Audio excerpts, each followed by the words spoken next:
Howdy, y'all. I'm supposed to have an interview, and it's it's a survey with AutoDesk. So, as I mentioned, that I am an AutoDesk user, and so they called me the other day, and excuse me, I've just been like completely whacked out the last few days. See where things are, so that's fine. I'm not very good at these things usually. Trying to relearn how to relax again. I forgot how to relax. This is me, so to speak. Anyway, this is good. But they're supposed to call me, and I'm supposed to have interview. Again, the advertiser can just give you some wallpaper. And right now, this is basically for my reference, because I don't know exactly what to expect. They have some material. They want you to have that ready to go. I'm watching one of my YouTube videos in the meantime. The interview should be at 2 p.m. I've got my location, and there's a Toy Story me soon. that I can buy right in this ad. I don't even have to go to the App Store. The ad can sell me the game right here, and I can push this button and it'll download right on my phone. So this is an example of a new kind of mobile ad. Have you ever seen an ad like this? You know? Anything even close? It's amazing. So let's Tuesday, here we have it. I've got one here that's we made this Hello. for their Air Jordan show. Yes, this is he. None of these folks are endorsing us in any way. We just love their brands.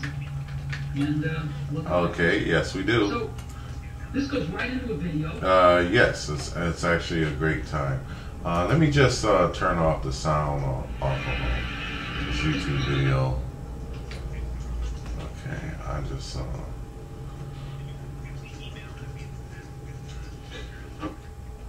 yes. Right. And so that is up on screen. Okay.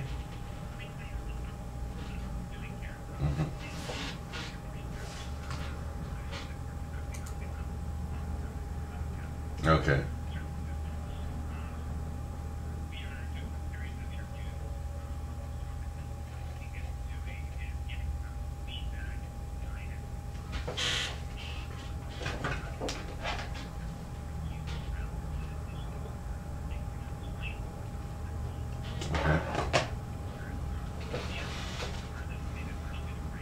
Okay.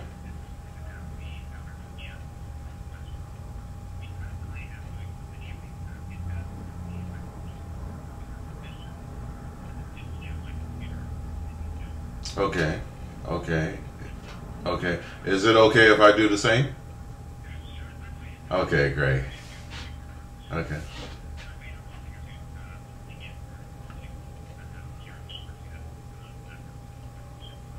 Okay. All right. Ooh.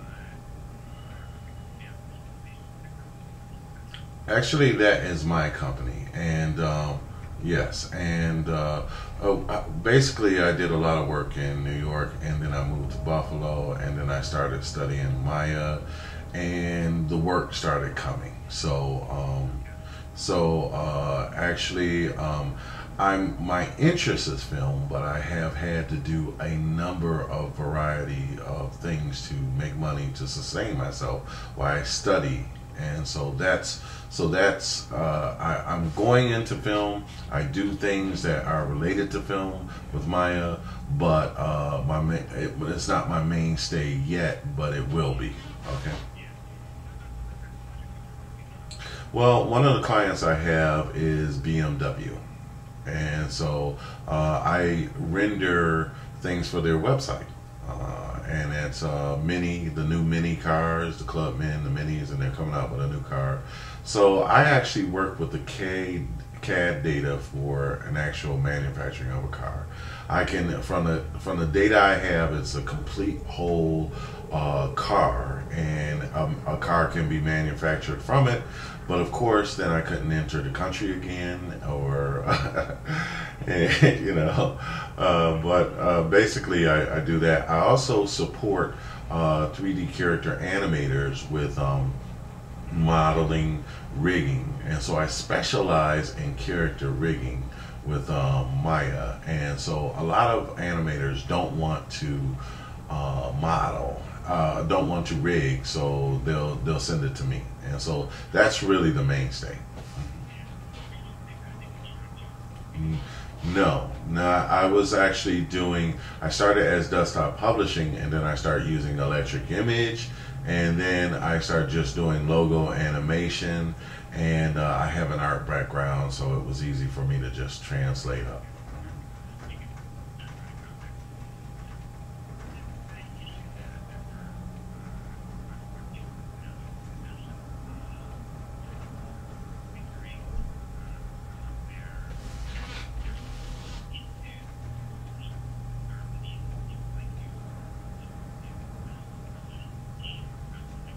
Right.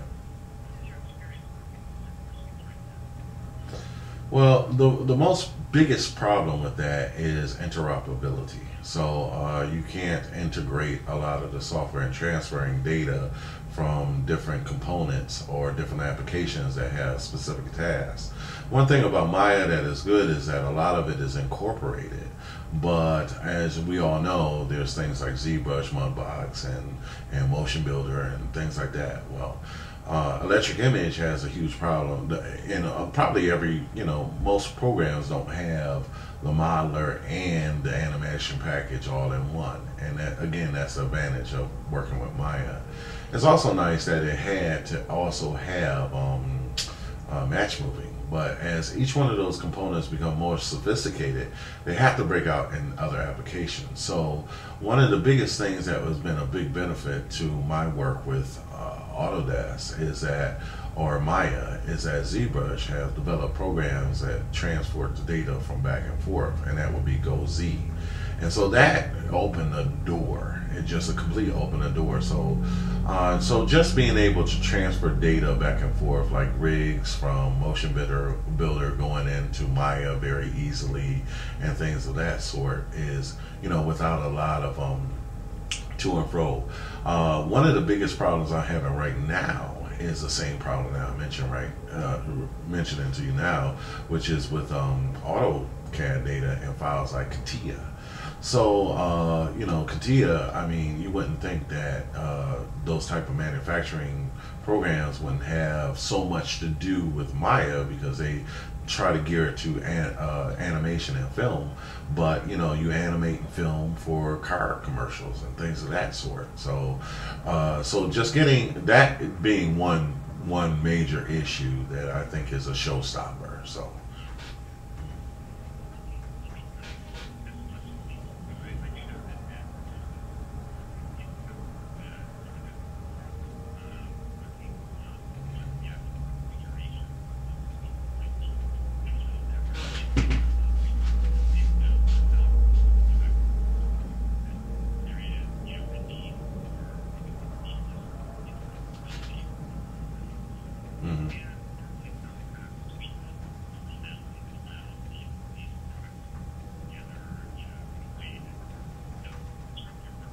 Right.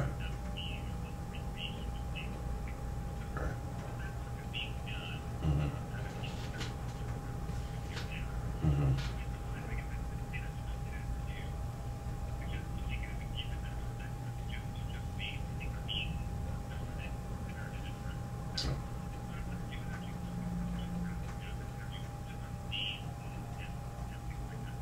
Okay, but before we get to that, can I say one more thing?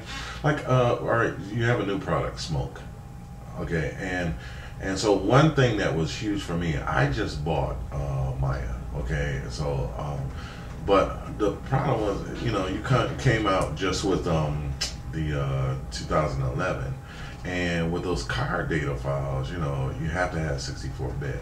So one of the big problems, that's my phone. Hold on. I won't be able to answer that, even though that is my client. I'm gonna have to. He's gonna have to wait. I'll call back. So one of the big problems is that that CAD data wouldn't. I can't open it without a 64-bit system, and so. Right. Well, actually, Mac OS X is which is what I use. Right. So I'm using. So there was a lag in the support, and so that's the kind of thing. Like, a parallel support platform support is like a huge thing. And so when you talk about not breaking the workflow, if I did rig my Mac Pro to open, I installed a 64-bit Maya on a Mac Pro on after installing Windows on it. But then you're talking about flipping the whole switch system, shutting down, and flipping it over to PC. So that's a huge discontinuity, and it's not even workable. So hold on. Okay, all right, that's fine. So that was a huge problem. So I mean, I balked about it but a lot, but now the upgrade is out. I had to pay more money, but that was a huge problem. So if you got a lot of risks from me, when you talk about smoke and talk about continuity, I'm saying, well, how are we going to go from the same OS operating system to something like smoke? So I want to bring that to your attention.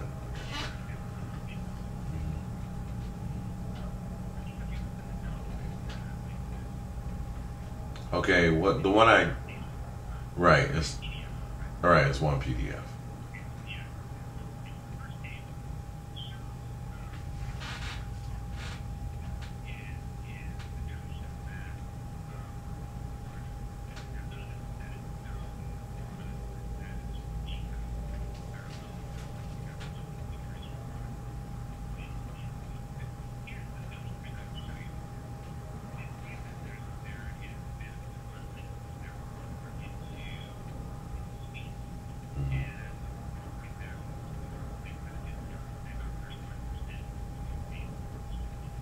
Okay. Okay, that's awesome. Uh,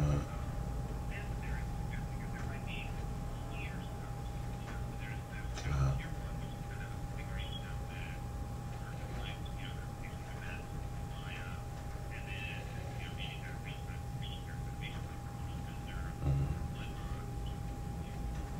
yes.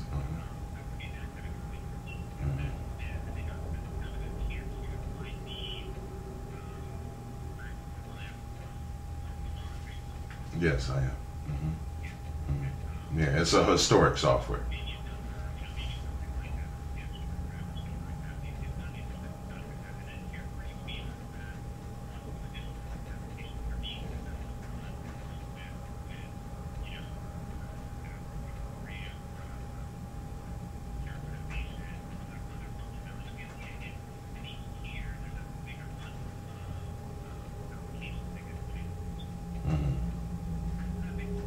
Absolutely. Yeah.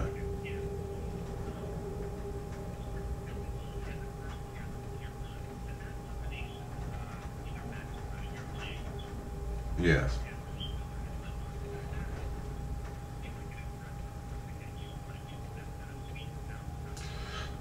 Yeah, that's absolutely relevant, and that's probably the only one I would go with.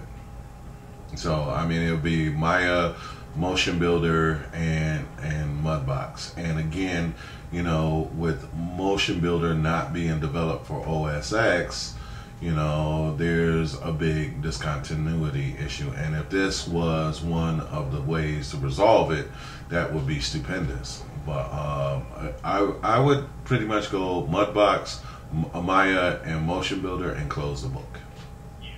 Yeah.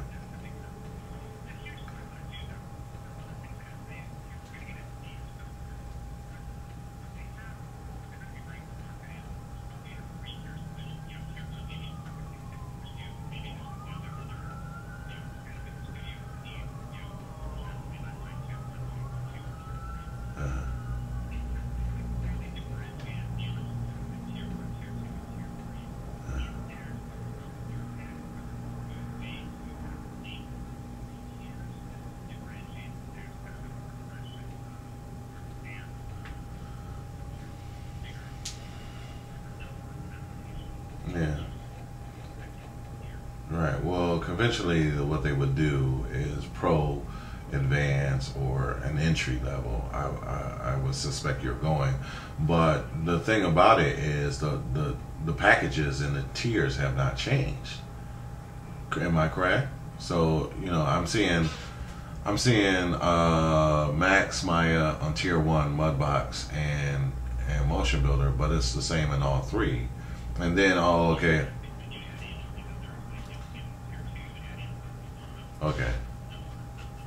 You're right. Oh, I see. Max plus Maya plus. Right.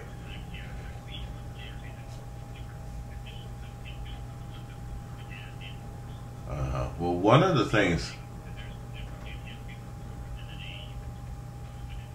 Yeah, but really the differentiation between a lot of these that I would see is who would be using them. So one of the things that, you're not going to usually find one guy that uses Max, Maya, and Softy-Maj all at the same time.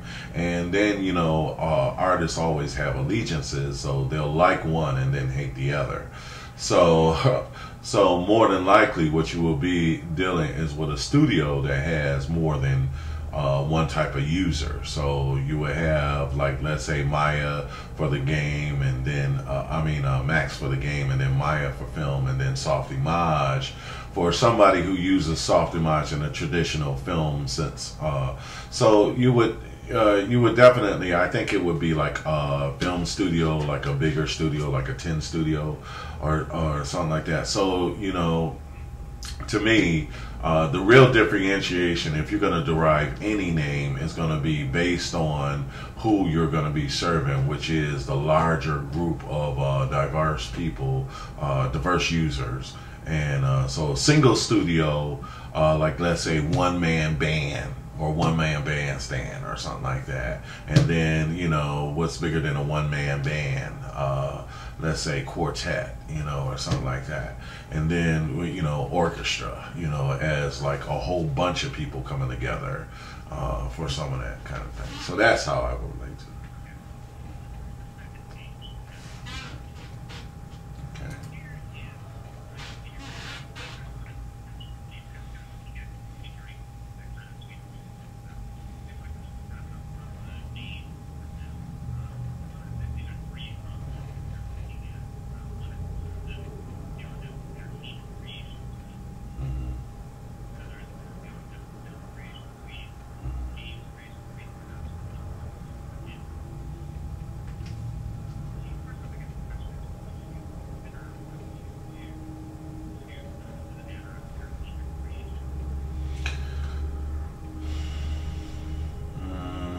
See, that's really the best one, but I don't know if people are really thinking there yet, because really it's all entertainment, and so I don't know if people really understand that it's only entertainment. And so there's a devalue kind of a way. But let's say if I'm a CAD developer, or if I'm doing commercials or something like that, and I'm doing stuff for websites for people to buy and purchase their car, it's not really entertainment. It's not entertainment at all. I would consider myself, yes, very much so, to do that. Yes, I would consider it. But that's just not how we address ourselves. Media content providers and stuff like that. Media content.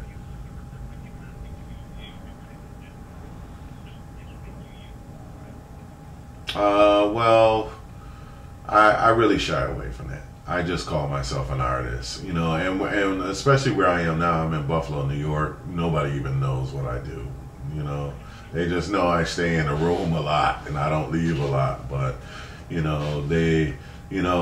I've talked to really laymen, and some of them have said, oh, you do cartoons, or you do, they just really don't get it. So if anybody who really does get it, entertainment creation, yeah, but it just homogenizes us so much that, we will probably find that very unappealing.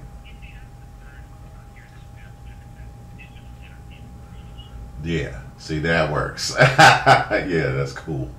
Yeah, yeah, that's cool. Because it's digital. You know, we have to separate ourselves. We're artists, you know. You know, we consider ourselves intellects and thespian. You know, not thespian, but you know, you have to really be a sharp whip to actually do this stuff. And some of them, these guys, you know, like Alex Alvarez and stuff like that. Those guys are geniuses, you know. The people who run these companies and does this high end stuff, you know, they're real geniuses. So you know, you can't devalue them. You're almost in your own world. Like, so basically, people don't know. They don't know what you do, but they also don't know how difficult it is and how much concentration and focus it is. So anything that kind of focus your attention on, you know, on thinking in that higher level thinking, it's advanced. Like, my company is called Advanced Visualization Technology Production. Most people can't hardly pronounce it, you know. So I call myself AVT Pro for short. And then they usually think it's my name, so it works for them. So, but you know, you don't want to be snooby or snotty about it, which most of us already have a bad reputation of being arrogant in the first place. So, yeah.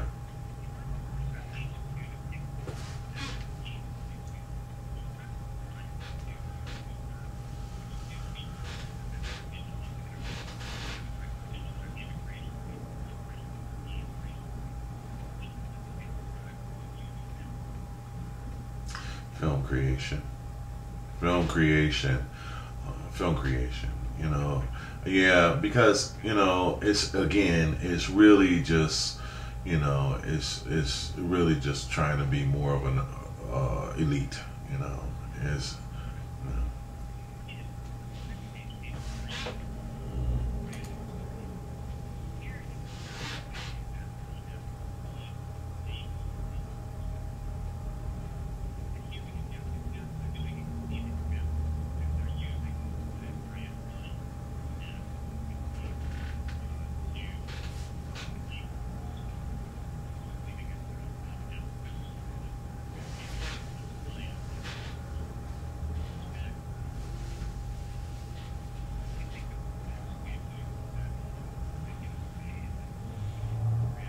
It probably would. Well, people do like to say Maya because basically, if I can give you any kind of background, most artists are afraid of Maya. You know, they consider Maya to be so intellectual. They so sophisticated. They actually think it's too complex to learn. So entertainment might be a fun word, but it's a delineator. It's definitely pro, whether you're pro or not. Or yeah, I use Maya. It's just like, you know, you can hear like the angels call when you say Maya. You know, it's just, you know. And really, for a long time before I actually learned Maya, and I was around a bunch of group of artists, they were like, oh, you can't learn Maya, you don't know Maya. It's a kind of bitter battle, you know, competition kind of thing, you know.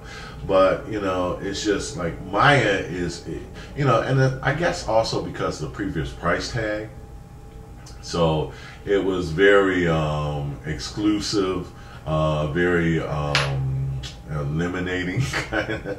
It's like, you know, Maya, you're with the big boys. Macs have always been the underdog, and Macs has a reputation of nobody likes either interface. But one of them said, and which I don't have a problem with it. So it was all, you know, smoke and mirrors as far as I was concerned. Software is software. It's about the art, not about the interface, you know. So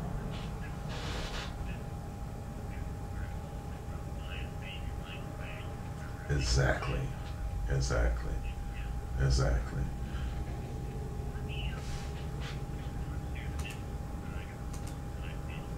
Okay.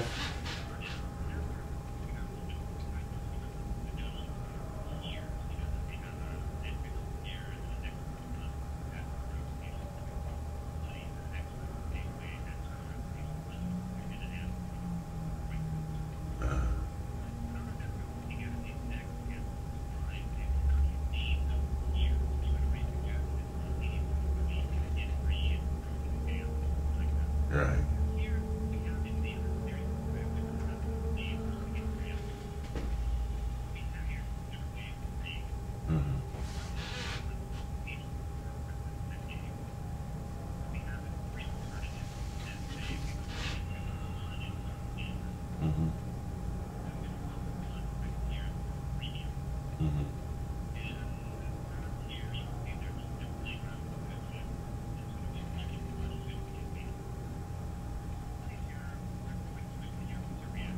I think this slide is great. I think all the names on it are great. The first row across catches me, standard, premium, and ultimate.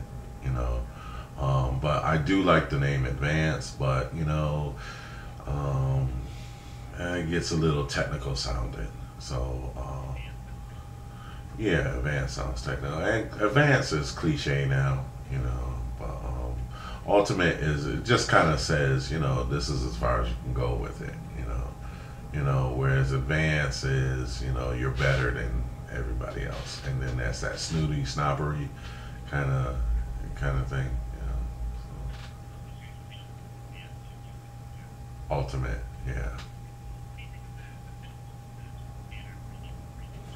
It's good, but Premium Plus just kind of, you know, is redundant, you know. But Premium Plus is also good. Like, that's what I was saying. The whole slide is good.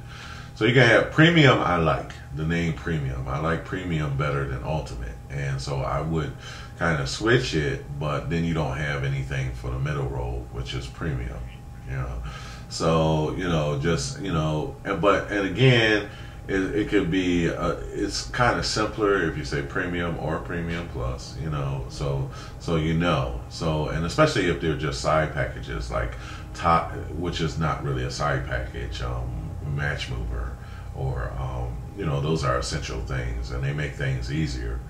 But you understand it, and I like the Premium Plus more than Advanced, because Advanced seems to indicate more learning, more training, more studying, more headache, you know, that kind of thing. Right, right. It was, yeah, just like, you know, oh, I'm God, I'm all ruling, you know, that kind of, you know, that I'm the ultimate, you know, that kind of thing, you know. But it is okay, because if you understand that it's just saying that this is just the kit, the ultimate kit. And, you know, with Autodesk, I mean, you guys are the ultimate, you know.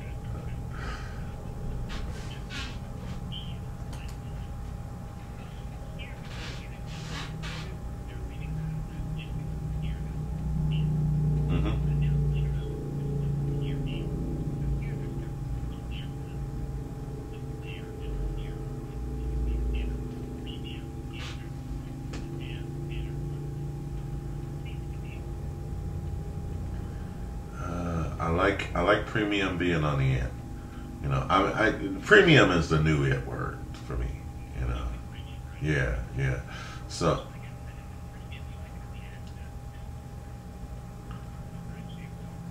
no, no, that's the problem. That's the problem. Right. Is plus just falls weak. Plus just falls completely out. You know, it's just not good at all. Nothing's plus. Yeah, yeah.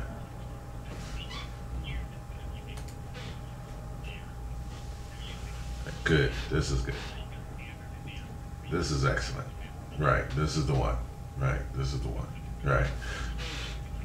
Because it's just standard. Standard is already your standard. And then advanced just moves the standard up another notch. And so this lets you know, and it's a good delineator. It says, okay, it says for the guy who's buying that, says, well, I just need the basic tools. I'm not going to go crazy with it, you know. And then advanced is a definite decision. I'm a character animator. I work for studios. I'm professional. I freelance, you know. So it kind of it lets you know that it's if you're going further down the road. And premium is the beautiful word, you know. It just says everything, and it includes everything, and it's not what is it, overbearing in a sense. Yeah, yeah. Yes, absolutely, absolutely. Yeah, yeah.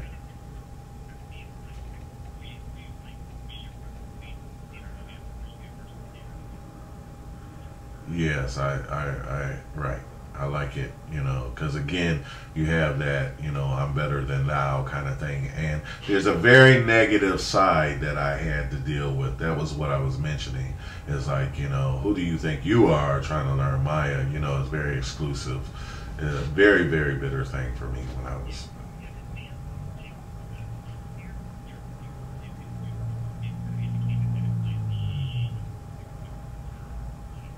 No, that's the nice thing about calling it premium is because it premium trumps advance. So right, exactly. So it doesn't give you a headache when you think about advance. Right. Yeah. Uh,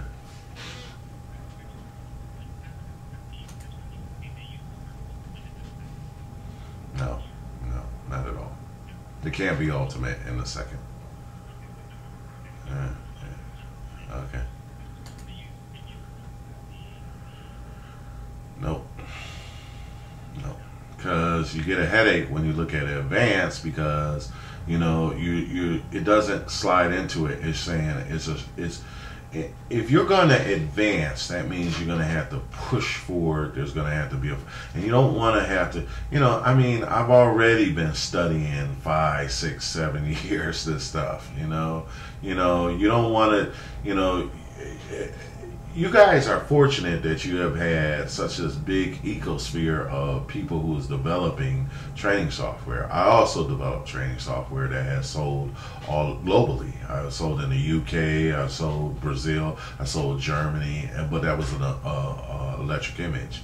So you don't want to think about, anything is, the way they use advanced in marketing today is to let you know that it's better than everything else. Because that there's some mathematical, chemical, or scientific formula in it that makes it better, and it's hidden, and you don't know what it is. Well, I've come to that whatever it takes to learn to get to that level is a difficult process, and so advance is always difficult. That's how it relates to me, and that's actually in my name, in my company name, but I came up with that name like 10 years ago. So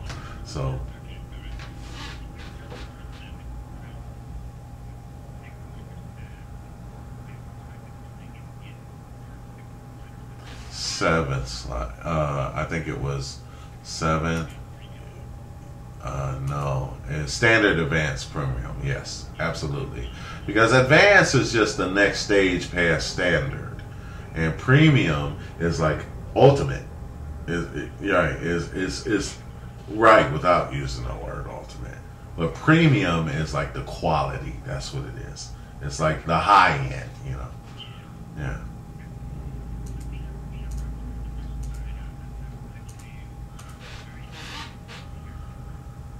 Okay.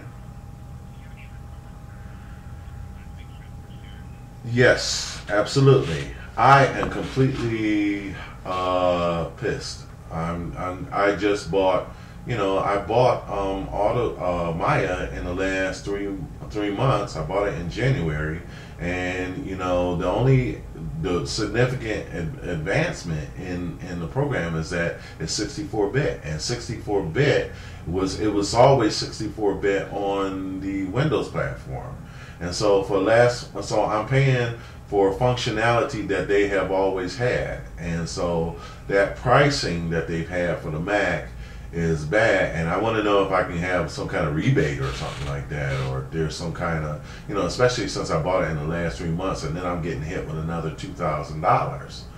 So I bought it directly from the company for it cost me $3,800. It was actually, with tax and everything. It was 3,000. Right.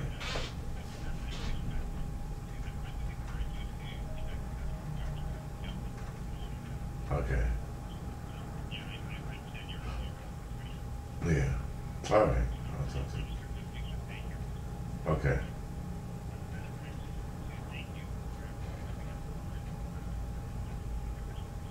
Mm-hmm.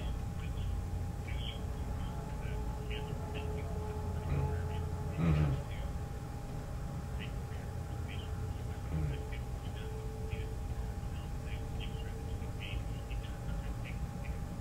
Okay. Okay. That's awesome. Okay. Thank you. Bye now. Have a great day.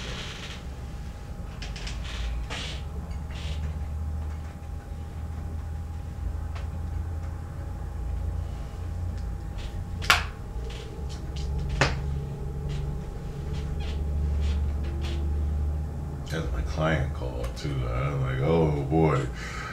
That's money. So I get $100, right? All right. So if they call it premium, you know.